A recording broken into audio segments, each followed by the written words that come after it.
One of the things that we really strive to do is to provide multiple opportunities to explore the academics through the arts.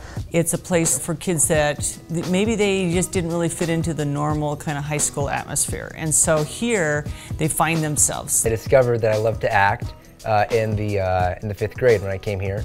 And before that I'd never acted, so that sort of helped me to understand what I want to do with my life after high school. This is where I want to be. I want to be teaching dance, and I love it, and I want to share it with my students. And so the extra time that I put in is rewarding to me. Our teaching methods are somewhat unconventional. We integrate arts into our classes. They're learning history, for example. They may be also acting out a play. They're learning the songs of that time period, and they're listening to those songs of that time period. Do you think those kids left with a really good understanding of that time period? You bet. Watching my kids develop in ways I never would have thought that they would have developed. I don't know that I would have thought that my oldest one would be such an amazing musician. It's neat to see him up on stage, totally feeling confident, knowing he's hammered it. You know, our musicians are sort of like our football players, so the touchdown is hitting that high note, right? Or whatever. And so it's neat to see him have that confidence and know that he's doing something really neat and cool. They end up graduating from college, and the arts got them there, and then it stays a part of their life. Those students who are needing some assistance aren't the students who can afford to have private piano classes, can afford to have private dance studio classes, and so the opportunities that we provide here are opportunities that they couldn't get outside of school. We've had a number of students that when they came to us, they were so disenchanted with education, and their parents brought them to us thinking this is like their last chance. They got here and they sort of found a family. They found that, wow, people here care about me, they're listening to me, they're going to figure out what makes me tick, how I think, and how I can express myself. And I've had several students that I know for a fact that they would not have graduated if they had not gone to this school. We have a huge waiting list, and so there's a desire to replicate this school. We started out in 8 portables in an old church building, and I was amazed that people came to us. We advertised, we told them that we were out there, and there was no playground, it was just dirt. If we could start like that, anybody can start like that.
The thing that we liked, my wife and I liked about the STEM Academy, was that it was based around science, technology, engineering, and math. And both of our children have shown a real strong aptitude for that.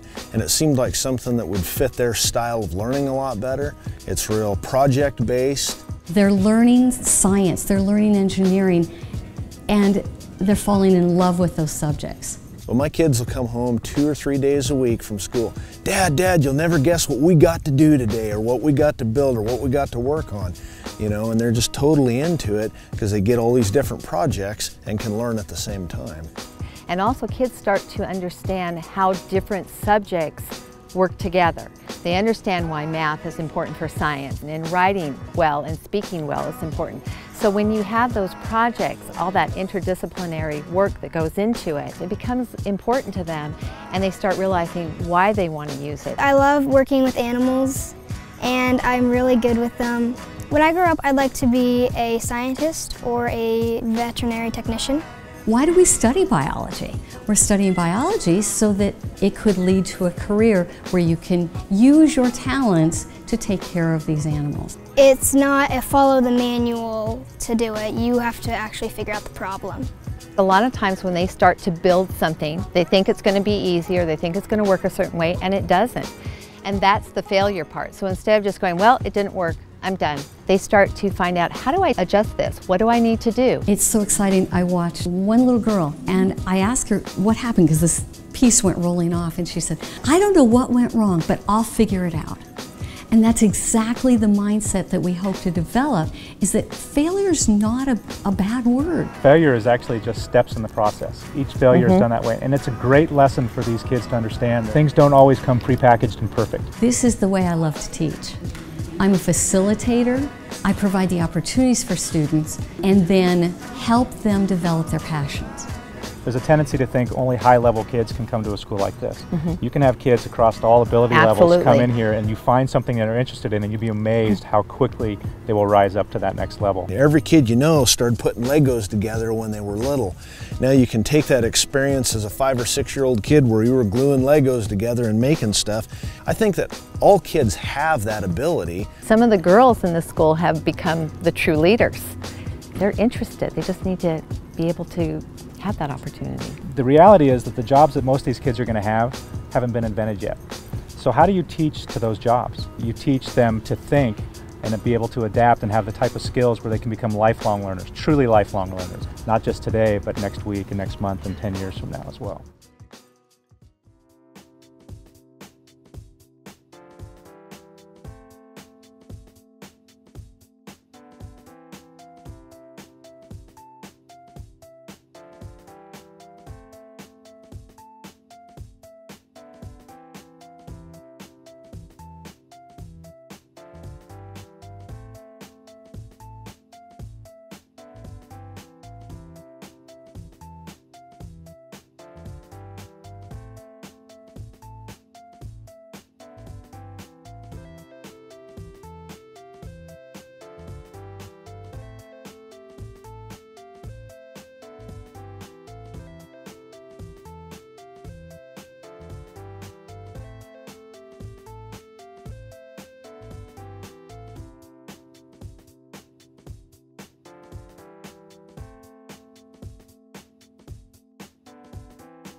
My name is Sue Smith and I live in Carmen, Idaho.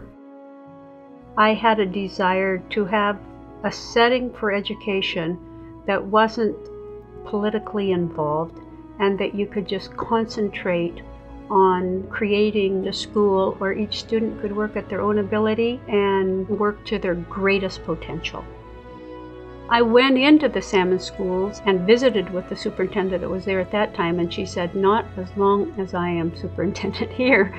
So I went around the state of Idaho and visited every charter that was in existence at that point in time and decided what I liked and what I didn't like. And then I went to the State Department and I was able to sit down with them, though I can't say that our authorizers were willing to be authorizers. They did accept our charter. What I like to see here is that you can create your own culture when you start a school, and they've created a culture here that is pretty awesome to me. You know, I love walking in there and just watching them work. We started small, and it's been 9 years that we've been in business, and we've grown each year. We do live in a community where we depend on each other a great deal. Carmen and Salmon are very isolated communities. It is imperative that we give our students the skills they need to walk out into the world. If we help each other bury our dead, if we help each other celebrate marriage and birth, why shouldn't we be educating our children too? You have to have students of a variety of academic abilities so the lower students have goals to work towards. So in our kindergarten through third grade room, we have a non-graded classroom. And I think that it helps that the younger children are overhearing what the older children are learning all day long. And so when it comes to introducing them to those concepts, oh, I already know that. I learned it when I was listening to you teach the third grade. It's like a family unit. We really don't have any choice in the students that we take at all. There is a lottery and the state sets up the parameters that every charter school has to follow. I don't think a charter school is any better than a traditional school. If a traditional school is doing what they should be doing, I think the need for a charter school comes when you look around and you say, I think things could change here. I think there could be something better going on here. And I'm going to go out and I'm going to give it my best shot. If we all work together, we really aren't going to lose. The traditional school isn't going to look worse, the charter school isn't going to look better. But if you commingle and mix and bring in the different options for kids and you share those as opposed to argue over who gets them, then the kids will benefit. My brother has been on the school board many years, and he told me lots of times, he said, I don't like the charter school. I don't like what it's doing to our schools. And yet I was at the house, one of our friends called and said, my daughter has a chance to get into the charter school. What should I do? And Tom said, put her in by all means. When I did the last job advertisement, it was almost like I was discouraging people, come to a great place to work. You do 5 or 6, 7 preps a day. You monitor recess and lunch. There's one of those. And you sweep your own floor. But we'd love to have you. I had one little boy who had been at a different school and had struggled, and he was in 2nd grade, couldn't read at all. And after about 8 weeks, one day he turned to me and said, this is the first time in my life I've ever been smart.